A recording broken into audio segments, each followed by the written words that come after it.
collapsed in the 4th century, the majority of the barbarian kingdoms were Arian, not Christian. So Christians worked tirelessly to convert Western Europe. But what I'm trying to point out to you is that Western civilization is bigger.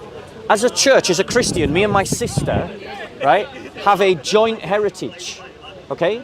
I have my heritage that's connected to Europe. My sister has a heritage that will go back to somewhere else. I don't know, Africa, yeah? We've got a heritage, but what the church does is it confederates African culture within the church with European Christian culture within the church and brings them together in a tapestry.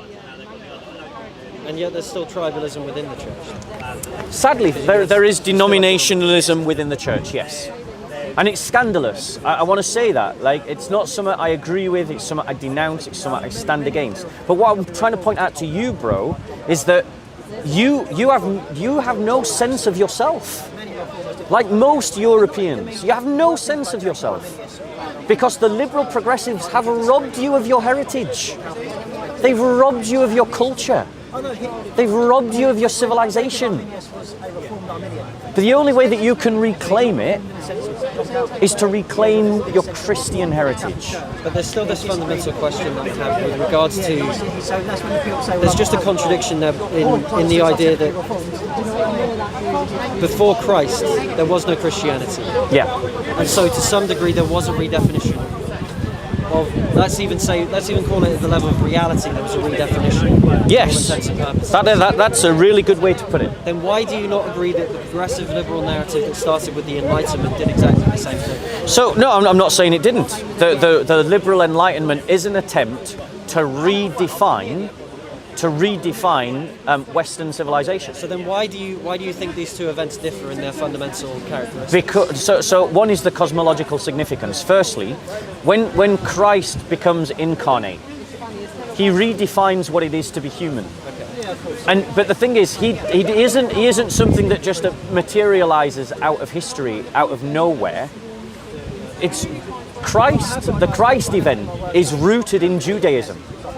There is prophecy after prophecy after prophecy, over 300 prophecies that were hundreds of years before Jesus, that all point to Jesus, that point to his life, the circumstances of his birth, the kind of life that he would live, the way that he would die. And they were written hundreds of years before he was born. And Christ fulfills them. Right down to how he enters Jerusalem riding on a donkey and acclaimed by the people. He fulfills them. So hold on, if we go into that for a second. So bear in mind I'm not necessarily a progressive, but I am trying to understand what you're saying in terms of things. It seems again in the same way that the appearance of Christ redefined things because it fulfilled prophecies. The meta-narrative of the liberal progressive is now being vindicated and validated to such a degree in the West, and I'm just not able to see, therefore, the fundamental difference between the two. I think what you're trying to do is you're trying to mythologize Christ. Christ was a real person in history who did real things. He lived a real life. He was born of a real virgin. He died a real death by crucifixion. What's your opinion on Nietzsche, for instance? We'll come to Nietzsche. Okay. But the point is that person in history is the touchstone upon which everything else is built. The Enlightenment, actually, it says in Scripture that wisdom is known by her children. The Enlightenment is leading to the death of Western civilization. Western civilization is dying because it's spiritually starved. It obsesses about the material, about the scientific, about what we can do because we have the technology to do it. And Western people have stopped feeding their souls so much that they look up to the people that appear. What's that program, Essex, about Essex? Those people from Essex. Only Way is Essex. They look up to those. I'm glad I don't know the name of that program. Yeah. They look up to the. Sorry for the slap down. Sorry for the slap. I'm joking. Yeah. But the point is, in the West we glorify these celebrities. rather than glorify people who have achieved great things like St. Francis of Assisi or St. Augustine. Deny the sacrifice of the saints, for sure. Yeah. So now you came to Nietzsche. Yeah. It's a great question. I've lectured on Nietzsche. Okay. Okay. I've been barred from universities for talking about Nietzsche. Okay. But Nietzsche basically, he understood the full cataclysm of what it meant to say that God is dead. He didn't say that in celebration. He said that in tragedy. He said that in mourning. He said that in despair. God is dead. Now up has become down, black has become white, everything has disappeared. We neither know whether we're rising or falling. I'm not quoting Nietzsche ad verbatim, but I'm giving a paraphrase of something that he said. The death of God was something that Nietzsche said would lead to the last man. And the last man, he said, was the kind of man that would look up at the wonder of the stars and simply blink. Meaning that the last man would be so dearth within his soul, so empty, so vacuous of all meaning, that he would see the wonders of the cosmos and not be moved by it. And Nietzsche said that the only way that we could overcome this abyss that we are going to fall into is by the rising of the Ubermensch. And the Ubermensch is the great man that constructs his own meaning. He is the champion, the hero that triumphs over the meaningless of the cosmos by building his own meaning. But here's the problem. How is that in line with the church then? Here's the problem, is that when we look around for the Ubermensch, when we look around for that Superman, who are the only candidates? The only candidates that stand tall over civilizations are religious figures. Buddha, Muhammad, Jesus Christ. Now, the question is, when we look at those figures, who is the champion that stands tallest over all of those? Buddhism is a religion that fundamentally, even the Buddhists admit, that their texts don't go back to the Buddha. I've been to Japan. I don't know if you've ever been to a Buddhist country. No. But 1,000,001 sects of Buddhism argue over what the Buddha's teachings are. Right. 1,000,000 sects over Christianity don't argue over what Jesus' teachings are. They argue about how to construct the church in his name. Islam asks you to follow a paedophile rapist who allowed his followers to rape and pillage and rob. Islam is a religion that, when it is implemented, would treat me as a second-class citizen just because I'm a Christian. Would treat a Jew as a second-class citizen just because they're a Jew. And if, hypothetically, God forbid this sister was ever a Muslim, would treat her as a second-class citizen because she's a woman. And would kill you outright because you're none of the above.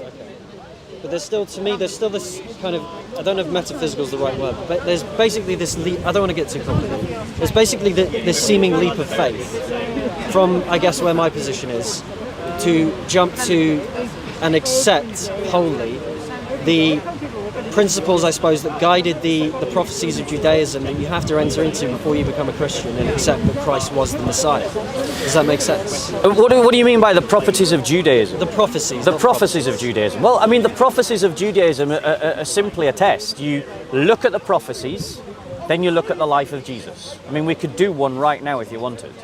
Sure. Yeah? Okay.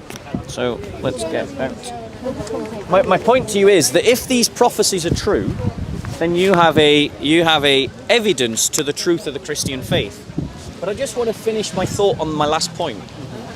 Because Jesus Christ calls us to live the kind of life that establishes the full beauty of the human soul. He calls us to live a life that is based upon love, truth, hope. He calls us to live by faith. When we live by these axioms, it draws out of the human being all that is best about his nature, all that is the image of God within his nature is drawn out when we live by these axioms. So we live the best kind of life. So Nietzsche was looking for an Ubermensch. And I'm saying to you that the Ubermensch that Nietzsche was looking for was Jesus Christ. Then why did he not find it in Jesus Christ? Because all he could see was the weakness of the church. That's all he could see. He was disgusted, as I am disgusted, by the cultural civility and passionless and empty, vacuous ritual of Christendom. That's what he was horrified by. He was not horrified by Jesus Christ. I don't believe he ever really considered Jesus Christ. But let's come to one of these prophecies. Okay? In Isaiah 53, okay, we have a description of our Lord Jesus Christ. Okay? So it's quite a long passage. Yeah? So stop me as we need to, and I'll interject as I need to. So in Isaiah 53, now, do you know when Isaiah 53 was written? No. It was written approximately, if I get my memory correct, 600 years before Jesus' birth. Okay. This is what it says. Who has believed our message? Who has believed our message, and to whom has the arm of the Lord been revealed? For he grew up before him like a tender shoot and like a root out of parched ground. He has no stately form or majesty that we should look upon him, nor appearance that we should be attracted to him. He was despised and forsaken of men, a man of sorrows and acquainted with grief, and like one with whom men hide their face. He was despised, and we did not esteem him. Surely our griefs he himself bore, and our sorrows he carried, yet we ourselves esteemed him stricken, smitten of God, and afflicted. But he was pierced through for our transgressions, he was crushed for our iniquities. The chastening of our well-being fell upon him, and by his scourging we are healed. All of us like sheep have gone astray, each of us has turned to his own way, but the Lord has caused the iniquity of us all to fall on him. Now let's just pause a minute. When you look, bear in mind that this was written 600 years before Jesus Christ. When you look at the portraits that are portrayed in the four Gospels of Jesus, we see a man, a rabbi, who said that he didn't have a roof to shelter under, that he slept with the foxes and the birds in the holes in the ground. He was someone who was often chased out of areas, he was beaten, people wanted to stone him. He had followers. He was someone who performed miracles, but then people would follow him, not because they wanted to follow his teaching, but just because they wanted bread to eat. People looked at Christ in the wrong way. There was nothing about him that attracted us to him. He wasn't born to a royal family. He wasn't born to a regalia standing. He wasn't born in a palace.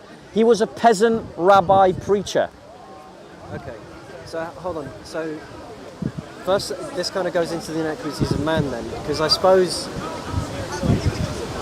why is it then that the Catholic Church holds to such a high standard the way it builds its churches, for instance, or its cathedrals, whereas the Protestants from Protestant churches I've seen don't?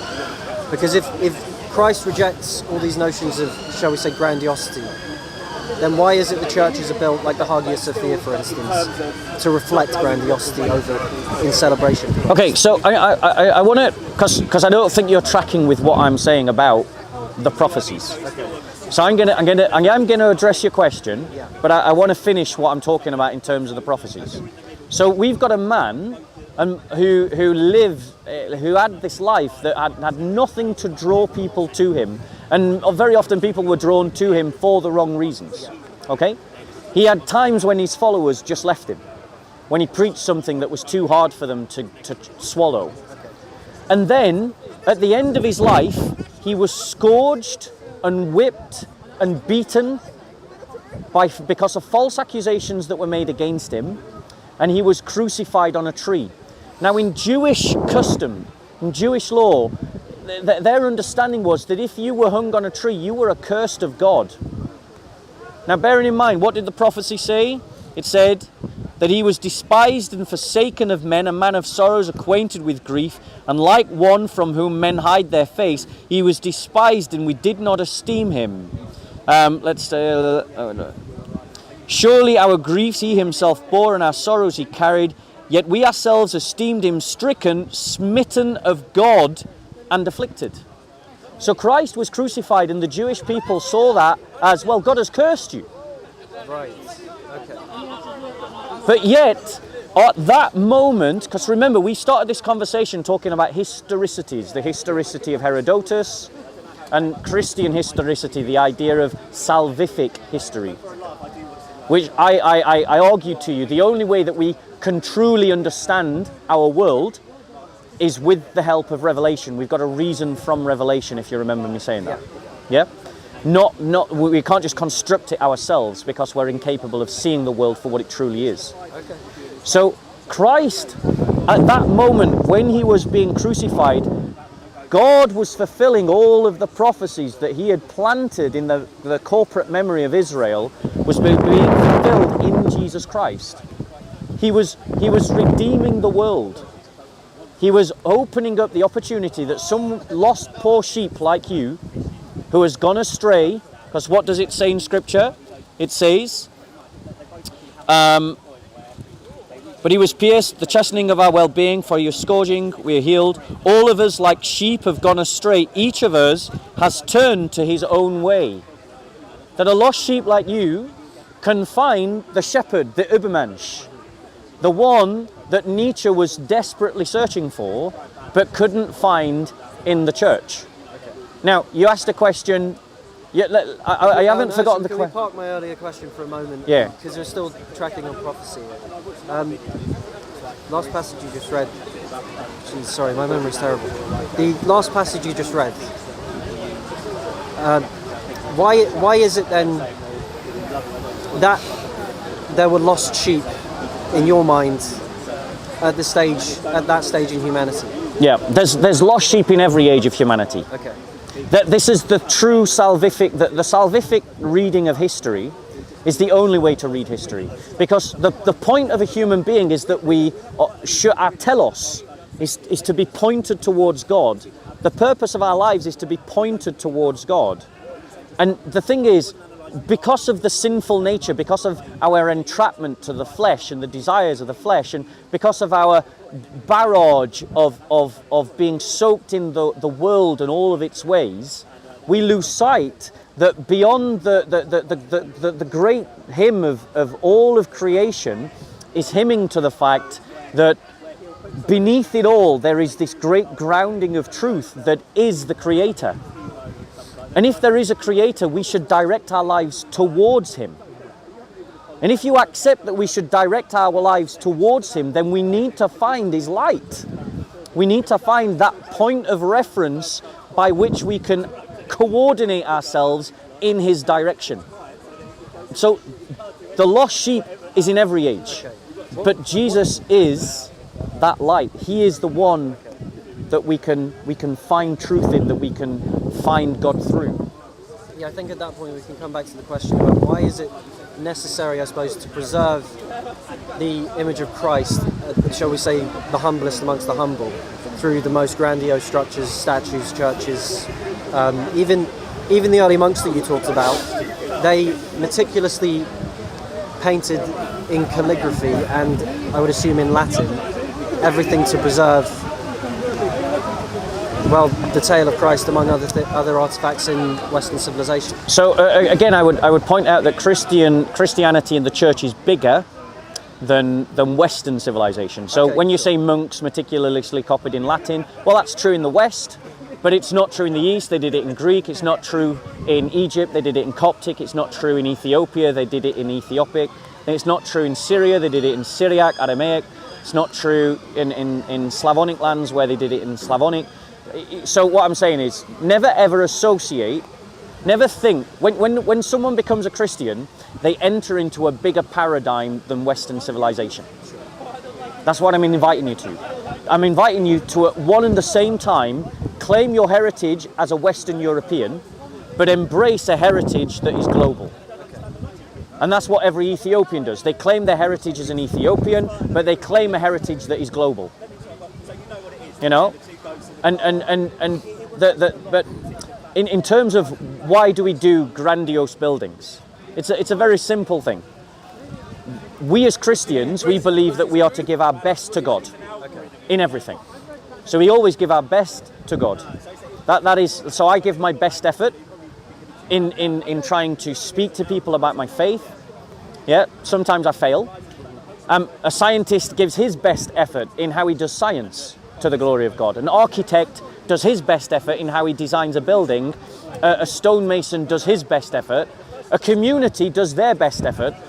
So these cathedrals, these churches of great beauty that are your heritage, you know, they're your heritage. The Notre Dame Cathedral of Paris, you know, the one that was burnt down, that's your heritage as a Western European. St. Paul's Cathedral is your heritage, but you have no sense that it's yours because you've been brainwashed by liberal progressives, and I'm inviting you to chuck away the liberal progressive brainwashing and embrace a Christian identity. Now, our ancestors did their best effort to build these houses of worship that they would worship in. Yeah? Bearing in mind, these churches were built to house hundreds of people, sometimes thousands of people. It's the collective effort, basically, of entire generations of people. They're still building the Sagrada Familia in Barcelona. They're building it by people that go and visit it. Every 12 euros is a brick. So you pay 12 euros or 20 euros to get in or whatever it is, and that pays for one brick. So the point is, it's a collective effort. And what's wrong with people glorifying the ultimate truth with their best efforts? Why does it need to be material, though? Well, it doesn't. It's not. It's not just material. The greatest glory of God is a beautiful soul. That's the glory of God, is a beautiful soul. Then why does it keep coming back to they still build these grandiose structures out? Because a beautiful soul is diligent. A beautiful soul is precise. A beautiful soul is disciplined. A beautiful soul is elegant. A beautiful soul is sophisticated. A beautiful soul is cultured.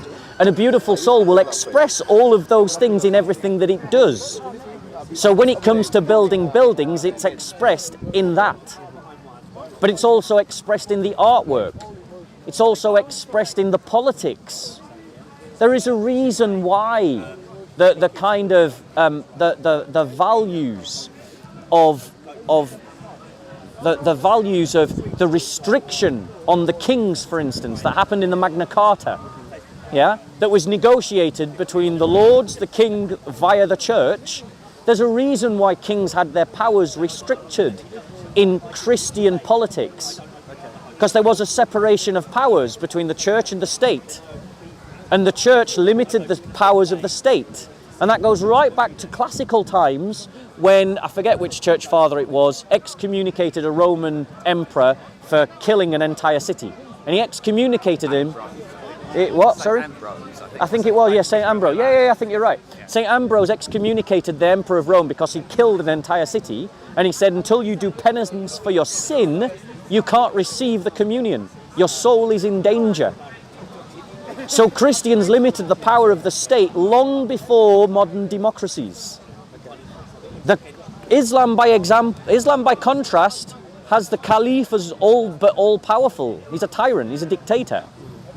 So the thing is, bro, what I'm saying to you is that a beautiful soul expresses itself beautifully, and that means that however we do that, whether it's in our politics, in our charities, in our artwork, in our science, in our philosophy, in our literature, or in the way we build a building, the Christian, one of the traits of being a Christian is the esteeming of beauty and the cultivation of beauty. Now, what's wrong with that?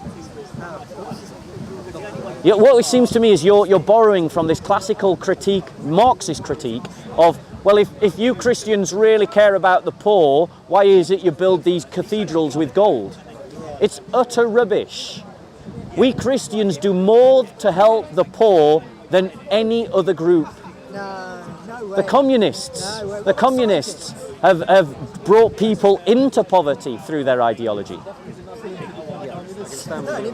Yeah. So we Christians have a long heritage of helping the poor. We got nothing. I'm not embarrassed at all by our cathedrals because we do more to help the poor than anyone else. The Catholic Church alone is the single largest charity working amongst the poor as a single group, as a single institution. And that's just a fact. It's an uncomfortable fact for you, but it's a fact. Name me an organisation that does more. Name me an organisation that's bigger. Put me out there, and especially because I need a tissue and a cup of tea. Okay, fair enough. Yeah. Bro, it's been really lovely speaking with you. Yeah. I want to encourage you with something, right? I'm going to give you a gift. Have you got a New Testament? Is that in the King James translation? No, I'm not. No, it's not in the King James translation. Have you got a New Testament? No. Right. That is a New Testament. Right? This book, Have you got plastic? Oh, wait. this book is part of your heritage. This book is part of your culture. This book has been the source and the inspiration of what it has meant to be European for over 1,000 years. And liberal progressives have stolen that from you. Reclaim it. Reclaim it with gusto, reclaim it with pride, and look into who the person of Jesus is. Because he is the Ubermensch that Nietzsche was looking for. He was the answer to Nietzsche's riddle. And that's who you need to follow. And I hope one day you'll come back to me and you'll say, I've started on my journey to being a Christian. I've started being a disciple of Jesus Christ. All right, enjoy your cup of tea, enjoy your book. Yep, take care. God bless.